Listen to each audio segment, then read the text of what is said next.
आज के इस वीडियो में हम आपको 3 टिप्स देंगे कि जिनकी मदद से आप पब्लिक स्पीकिंग को कॉन्फिडेंस के साथ कर सकते हैं और पब्लिक स्पीकिंग में एक्सपर्ट भी बन सकते हैं।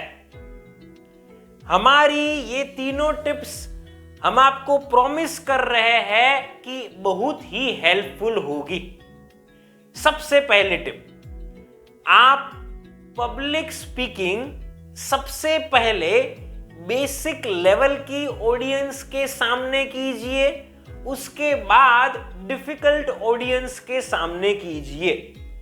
यहां पर मतलब ये नहीं है डिफिकल्ट ऑडियंस से कि वह ऑडियंस की जो आपको परेशान करती हो। डिफिकल्ट ऑडियंस मतलब वैसी ऑडियंस की जिस ऑडियंस के सामने बोलने में आपको डर महसूस हो रहा हो। मैं इसे डिटेल में एक्सप्लेन कर रहा हूं। अगर आपको पब्लिक स्पीकिंग करने में डर महसूस होता है, आपको लोगों के सामने जब बोलना होता है तो आप घबरा जाते हैं, आप ब्लैंक हो जाते हैं, तो आपको मैं बहुत ही सिंपल बात कहना चाहूंगा। आपको पब्लिक स्पीकिंग उस वक्त वैसे लोगों के सामने नहीं करना चाहिए कि जो लोग वैसे हैं कि जिनके सामने बोलकर आप डर महसूस करें। आपको बेसिक लेवल की ऑडियंस को यहां पहले पसंद करना चाहिए। एक उदाहरण लेते हैं। मान लीजिए कि आप किसी एक क्लब के मेंबर हैं और उस क्लब में मेंबर्स हाई प्रोफाइल्ड है, हाईली क्वालिफाइड है। अब उन लोगों के सामने बोलने से आपको डर महसूस होता है, तो आपको यहां पर पहले ऐसा करना चाहिए कि उन लोगों के सामने बोलने के बदले बेसिक ऑडियंस के सामने बोलना चाहिए। बेसिक ऑडियंस कौन सी हो सकती है? मान लीजिए कि आप सब फैमिली मेंबर्स गेट टुगेदर करने वाले हैं, तो आप उस गेट टुगेदर में कोई स्पीच दे सकते हैं, या फिर आप वहां पर एंकरिंग कर सकते हैं, या फिर आप उस वक्त लोगों को कोई एक्टिविटी करवा सकते हैं। ऐसा कुछ कर सकते हैं, क्योंकि ये जो गेट टुगेदर में बोलना होगा वो आपके लिए कंपैरेटिवली आसान होगा, क्योंकि फैमिली का गेट टुगेदर है इसलिए। उसके बाद आप नेक्स्ट ऐसा कर सकते हैं कि अगर आप बिजनेस कर रहे हैं तो आपके जो एम्प्लॉइज होते हैं उनके सामने आप पब्लिक स्पीकिंग कर सकते हैं। ये भी आपके लिए क्लब के मेंबर्स की कंपैरिजन में आसान होगा। ये हो जाता है, उसके बाद आपको क्लब के मेंबर्स के सामने बोलना चाहिए। अब टेक्निकली होता ऐसा है कि आपने गेट टुगेदर में सबसे पहले बोला था, फिर उसके बाद आपने एम्प्लॉइज के सामने बोला था, और उसके बाद आपने क्लब के मेंबर्स के सामने बोला था। तो हर बार आपका कॉन्फिडेंस बढ़ता जाएगा। जब आप क्लब के मेंबर्स के सामने बोलेंगे तो आप उतने घबराए हुए नहीं होंगे कि जितने आप पहली बार तुरंत क्लब के मेंबर्स के सामने बोलते।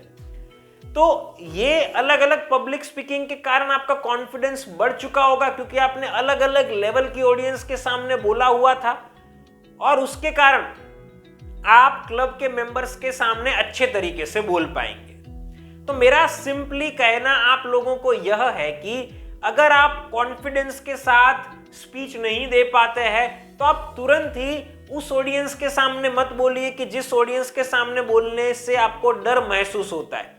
आप अन्य ऑडियंस के सामने बोलिए और उसके बाद आप यह ऑडियंस के सामने बोलिए। आपको यह क्लियर हो चुका होगा। स्टेप बाय स्टेप हमें जाना है। ये पहली टिप थी। अब जानते हैं दूसरी एडवाइस की, जिसके कारण भी आप आत्मविश्वास के साथ लोगों के सामने वक्तव्य दे सकते हैं। और वह टिप है कि आपको पब्लिक स्पीकिंग से जुड़ी हुई टेक्निक्स रेगुलर बेसिस पर नई नई सीखते रहना चाहिए। देखिए, जिस विषय के अंदर हम कॉन्फिडेंस के साथ काम करना चाहते हैं, उस विषय का जितना ज्यादा ज्ञान होगा उतना हमारा कॉन्फिडेंस होगा।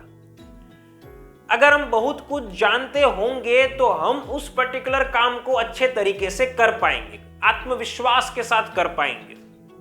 एक एग्जाम्पल लेते हैं। मान लीजिए कि आप बिजनेस करते हैं या कोई और बिजनेस कर रहा है। अब वह व्यक्ति ऐसा चाहते हैं कि उनके बिजनेस में वो ज्यादा प्रॉफिट कमाए, मतलब अभी जितना कमा रहे हैं उससे ज्यादा प्रॉफिट कमाए, अभी जितना ग्रोथ है उससे ज्यादा उनका ग्रोथ हो। अब वे इसके लिए किसी एक बिजनेस एक्सपर्ट से, बिजनेस लीडर से कुछ टिप्स प्राप्त करते हैं, कुछ टेक्टिक्स को जानते हैं, मतलब कुछ ऐसे तरीके जानते हैं कि जिससे वे अपने गोल को पूरा कर सके।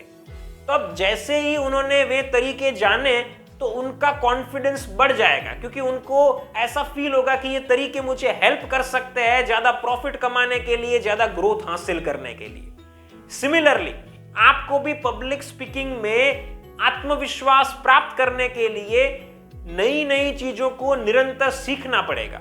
आप कैसे सीख सकते हैं, मैं आपको सिंपल तरीके बताता हूं। आप किताब पढ़ सकते हैं, उसमें आपको बहुत सारी नई नई टेक्निक सीखने को मिलेगी। अगर आपको पढ़ने में इंटरेस्ट नहीं है तो आप वीडियोस देख सकते हैं, उससे भी आपको बहुत सारी टिप्स मिलेगी। आप इंटरनेट के ऊपर गूगल पे कोई आर्टिकल पढ़ सकते हैं पब्लिक स्पीकिंग से जुड़ा हुआ, उससे आपको बहुत कुछ जानने को मिलेगा। आप कोई डिजिटल क्रिएटर का पेज फॉलो कर सकते हैं कि जिससे भी आपको नई नई छोटी छोटी टिप्स सीखने को मिलेगी। अगर आप चाहे तो आप हमारा प्रोग्राम ज्वाइन कर सकते हैं, इससे भी आपको बहुत कॉन्फिडेंस मिलेगा। तो ये सारी चीजों को हम करेंगे कि जिससे हम नया नया जानेंगे, नया नया जानने के कारण कॉन्फिडेंस बढ़ेगा, और उस कॉन्फिडेंस के बढ़ने के कारण हम पब्लिक स्पीकिंग भी कॉन्फिडेंस के साथ कर पाएंगे। तो मेरा सिंपली कहना ऐसा है कि नया नया सीखो, जितना नया सीखोगे उतना कॉन्फिडेंस बढ़ेगा और आप आत्मविश्वास के साथ पब्लिक स्पीकिंग कर पाओगे।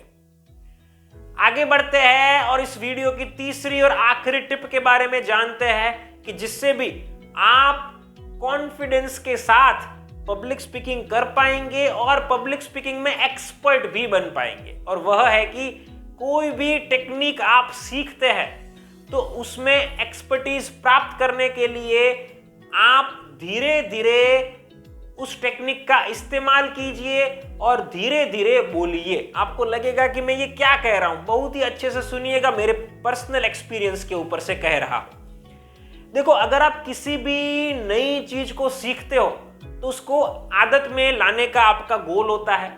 उस चीज को आदत में लाने के लिए एक समय लगता है, ऐसे ही वो आदत में नहीं आ पाती है। हमारे बहुत सारे क्लाइंट्स हमें ये प्रश्न पूछते हैं कि सर, मैं इस टेक्निक का इस्तेमाल करने की कोशिश कर रहा हूं लेकिन मैं भूल जाता हूं इसका इस्तेमाल करना, मैं इसका इस्तेमाल हर बार नहीं कर पाता हूं। तो मैं आपको इसका सिंपल एक पॉइंट बताना चाहूंगा।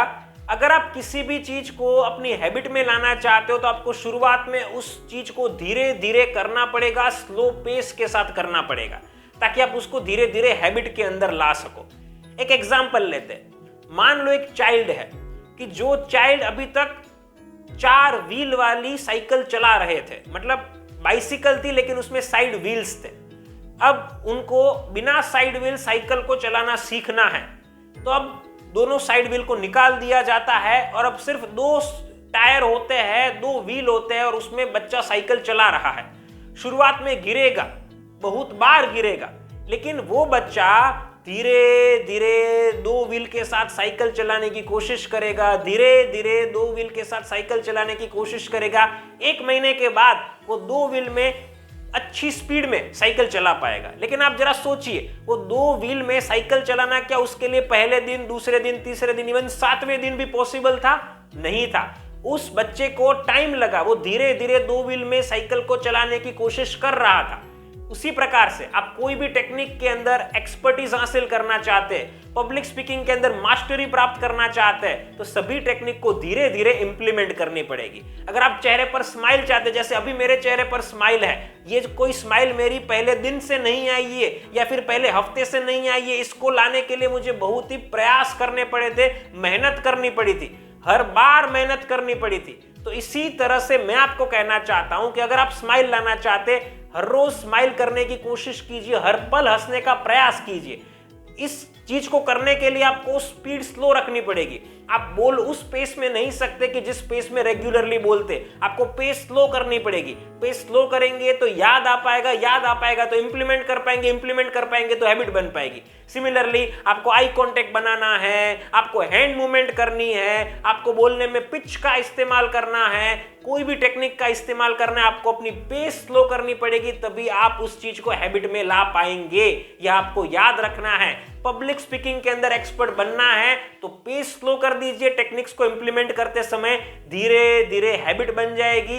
रेगुलर स्पीड में आप उसका इंप्लीमेंटेशन करने लग जाएंगे और पब्लिक स्पीकिंग के अंदर आपकी एक्सपर्टीज आ जाएगी। तो ये हमारी तरफ से तीसरी टिप आप लोगों के लिए थी। तो दोस्तों, इस वीडियो में हमने आपको 3 टिप्स दी कि जिनकी मदद से आप पब्लिक स्पीकिंग कॉन्फिडेंस के साथ कर सकते हैं और पब्लिक स्पीकिंग में एक्सपर्टीज भी हासिल कर सकते हैं। अगर आप हमारे online live public speaking course को ज्वाइन करना चाहते हैं तो नीचे दिए गए नंबर के ऊपर आप हमें अभी कॉल कीजिए। मैं आपसे पर्सनली बात करूंगा, आपकी सारी प्रॉब्लम्स और रिक्वायरमेंट्स को सुनूंगा और समझूंगा और आपको पर्सनल ट्रेनिंग देकर एक कॉन्फिडेंट और परफेक्ट पब्लिक स्पीकर बनाऊंगा। फ्रेंड्स, फिर मिलेंगे एक नई वीडियो के साथ। Thank you.